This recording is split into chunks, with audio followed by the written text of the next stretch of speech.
ശബരിമല സ്വർണ്ണക്കവർച്ച കേസിൽ അറസ്റ്റിലായ മുൻ ദേവസ്വം ബോർഡ് പ്രസിഡന്റ് PS പ്രശാന്തിനും ബോർഡ് അംഗം A അജികുമാറിനുമായി കസ്റ്റഡി അപേക്ഷ നൽകാനൊരുക്കുകയാണ് പ്രത്യേക അന്വേഷണ സംഘം. തിരുവനന്തപുരം സ്പെഷ്യൽ ജയിലിൽ റിമാൻഡിൽ കഴിയുന്ന പ്രതികൾക്കായി SIT ഇന്ന് വിജിലൻസ് കോടതിയിൽ കസ്റ്റഡി അപേക്ഷ നൽകും. വിജിലൻസ് കോടതി പ്രതികളെ ഒരു ദിവസത്തെ കസ്റ്റഡിയിൽ വാങ്ങാനാണ് സാധ്യത. വിവരങ്ങളുമായി മനോജ് ഒപ്പം ചേരുന്നു. Manoj, good morning. വളരെ പ്രധാനപ്പെട്ട ഒരു നീക്കമാണ് ഇപ്പോൾ നടക്കുന്നത്. വിവരങ്ങൾ.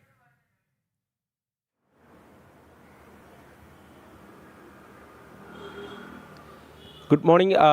ഇന്ന് SIT കസ്റ്റഡി അപേക്ഷ നൽകാനുള്ള സാധ്യതയാണ്. ഇന്ന് തന്നെ സമർപ്പിക്കുമെന്നാണ് മനസ്സിലാക്കുന്നത്. അതേസമയം തന്നെ ഒരു ദിവസത്തെ കസ്റ്റഡിയിലേക്കാണ് അങ്ങനെയെങ്കിൽ വിജിലൻസ് കോടതി ഇരു പ്രതികളെയും അനുവദിച്ച് നൽകുക. ഈ കേസുമായി ബന്ധപ്പെട്ട്, അതായത് ഏറ്റവും അവസാനം അറസ്റ്റിലാകുന്ന പ്രതികളാണ് PS പ്രശാന്തും A അജികുമാറും. കഴിഞ്ഞ 23-ാം തീയതിയാണ് പ്രശാന്തിൻ്റെ വീട്ടിലെത്തി പ്രത്യേക അന്വേഷണ സംഘം അറസ്റ്റ് ചെയ്യുന്നത്. കസ്റ്റഡിയിലെടുക്കുകയായിരുന്നു. തുടർന്ന് കൊല്ലത്ത് എത്തിച്ചാണ് അറസ്റ്റ് രേഖപ്പെടുത്തുന്നത്. അതോടൊപ്പം തന്നെ അജികുമാറിനെയും കായംകുളത്ത് നിന്നും അറസ്റ്റ് ചെയ്യുകയായിരുന്നു. ഈ കേസിനുമായി ബന്ധപ്പെട്ട ഇവർക്ക് പറയുന്ന ബന്ധം, അതായത് 2025-ലും 2019-ലും നടന്ന സ്വർണ്ണക്കൊള്ള മറച്ചു വെക്കാനുള്ള ഒരു ശ്രമം ഉണ്ടായി എന്നുള്ളതാണ്. അതിനുവേണ്ടിയാണ് വീണ്ടും ഈ ദ്വാരപാല ശില്പപാളികൾ സ്വർണം പൂശാനായി ചെന്നൈയിലേക്ക് കൊണ്ടുപോയത്. 2025-ൽ കൊണ്ടുപോകുമ്പോൾ അത് സ്പെഷ്യൽ കമ്മീഷണറെയോ, അതായത് ഹൈക്കോടതി ശബരിമലയിൽ നിയോഗിച്ചിട്ടുള്ള സ്പെഷ്യൽ കമ്മീഷണറെയോ അല്ലെങ്കിൽ ഹൈക്കോടതി ദേവസ്വം ബെഞ്ചിനെയോ അറിയിക്കാതെ ഈ സ്വർണ്ണപ്പാളികൾ അവിടെ നിന്നും കടത്തിയതിൽ ഇവർക്ക് കൃത്യമായ പങ്കുണ്ട് എന്നുള്ളതാണ്. അത് നേരത്തെ നടന്ന ഒരു സ്വർണ്ണ കവർച്ച മറച്ചു പിടിക്കുവാനുള്ള ഒരു ശ്രമം നടന്നു എന്നുള്ളതാണ് SITയുടെ കണ്ടെത്തൽ. ഇതനുസരിച്ചാണ് SIT 2025-ലെ ഈ ദേവസ്വം ബോർഡ് ഭരണസമിതിയിലേക്ക് അന്വേഷണം എത്തുന്നത്. തുടർന്ന് ഇവരുടെ അറസ്റ്റ് രേഖപ്പെടുത്തുന്നു. ഇവരെ കൂടുതൽ ചോദ്യം ചെയ്യാനാണ് SIT ഒരുങ്ങുന്നത്. അതായത് ഒരു ദിവസത്തെ കസ്റ്റഡിയിൽ ലഭിക്കുകയാണെങ്കിൽ രണ്ടുപേരെയും വീണ്ടും ചോദ്യം ചെയ്യും. നേരത്തെ തന്നെ PS പ്രശാന്തിനെ അടക്കം ചോദ്യം ചെയ്തിരുന്നു. എന്നാൽ പോലും ഈ രണ്ടുപേരെയും ഒന്നുകൂടെ ചോദ്യം ചെയ്യുന്നതിലൂടെ ഇനിയും കൂടുതൽ പേർക്ക് ദേവസ്വം ബോർഡ് അംഗങ്ങളായിരുന്നവർ ഇതിൽ പങ്കാളികളായിട്ടുണ്ടോ എന്നതുകൂടെ പരിശോധിക്കുന്നുണ്ട്. അങ്ങനെയെങ്കിൽ കൂടുതൽ അറസ്റ്റിലേക്ക് കടക്കാനാണ് സാധ്യത. അടുത്ത നടപടികളിലേക്ക് SIT കടന്നു കഴിഞ്ഞാൽ സ്വാഭാവികമായും ഈ 2025-ൽ ഈ സ്വർണ്ണക്കൊള്ള മറച്ചു പിടിക്കുവാനുള്ള ശ്രമത്തിൽ കൂടുതൽ പേർക്ക് പങ്കുണ്ടോ എന്നുള്ള ഒരു സംശയം അത് SITക്കുണ്ട്. അതായത് മനോജ്, വളരെ നിർണായകമായ ഒരു ഘട്ടത്തിലാണ് ഈ കേസിന്റെ മുന്നോട്ട് പോക്ക്. PS പ്രശാന്തിനെയും ദേവസ്വം മെമ്പറെയും കഴുത്തിന് പിടിക്കുമ്പോൾ അവരിൽ നിന്ന് കിട്ടുന്ന ചോദ്യങ്ങൾക്കുള്ള ഉത്തരങ്ങൾക്ക് വലിയ നിർണായകമായൊരു സ്വാധീനമുണ്ടാകും ഈ കേസിന്റെ മുന്നോട്ട് പോക്കിന് എന്നല്ലേ വ്യക്തം?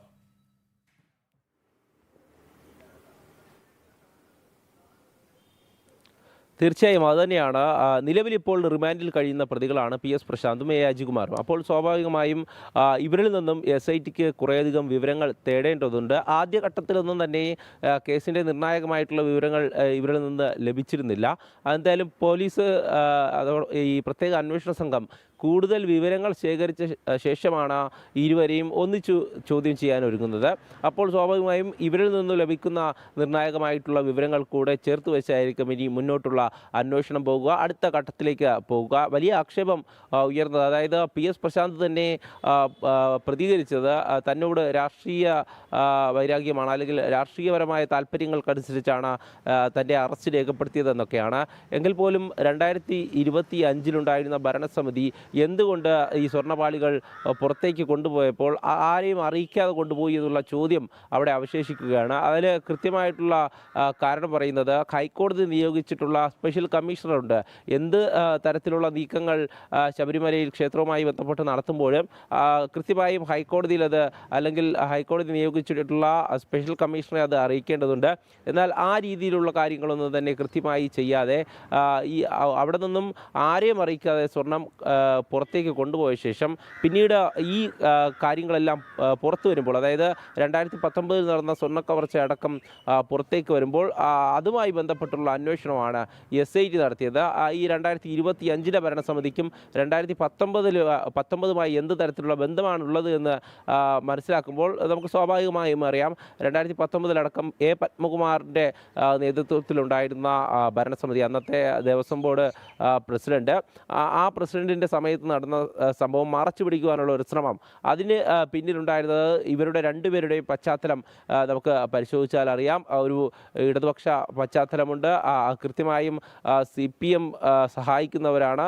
അതുകൊണ്ട് തന്നെ ഇവർ തമ്മിൽ എന്തെങ്കിലും തരത്തിലുള്ള ഇടപെടൽ ഉണ്ടായിട്ടുണ്ടോ എന്നതൊക്കെ SIT പരിശോധിച്ചു. അതിൻ്റെ അടിസ്ഥാനത്തിലുള്ള തെളിവുകളും ഇവർക്ക് ലഭിച്ചിരുന്നു. എന്തായാലും നിലവിലിപ്പോൾ കൂടുതൽ ചോദ്യം ചെയ്യുന്നതിലൂടെ അടുത്ത നടപടികളിലേക്ക് കടക്കാൻ തന്നെയാണ് അന്വേഷണ സംഘത്തിന്റെ നീക്കം. അതോടൊപ്പം തന്നെ ചില ദൈവതുല്യരെ കുറിച്ചൊക്കെ പരാമർശങ്ങൾ ഉണ്ടായിരുന്നു, പക്ഷെ അതിലേക്കൊന്നും അന്വേഷണം ഇതുവരെയും എത്തിയിട്ടില്ല. ഒരു ഇടവേളയ്ക്ക് ശേഷം വളരെ സജീവമാവുകയാണ് വീണ്ടും സ്വർണ്ണക്കവർച്ച കേസ്. അതിൽ ഇതിന് തൊട്ടു മുമ്പുണ്ടായിരുന്ന ദേവസ്വം പ്രസിഡന്റിനുള്ള പങ്ക് വ്യക്തമാകുന്ന സമയമാണ്. അപ്പോൾ അതിൻ്റെ ആഴം എത്രമാത്രം എന്നുകൂടി നമ്മൾ ആലോചിക്കണം.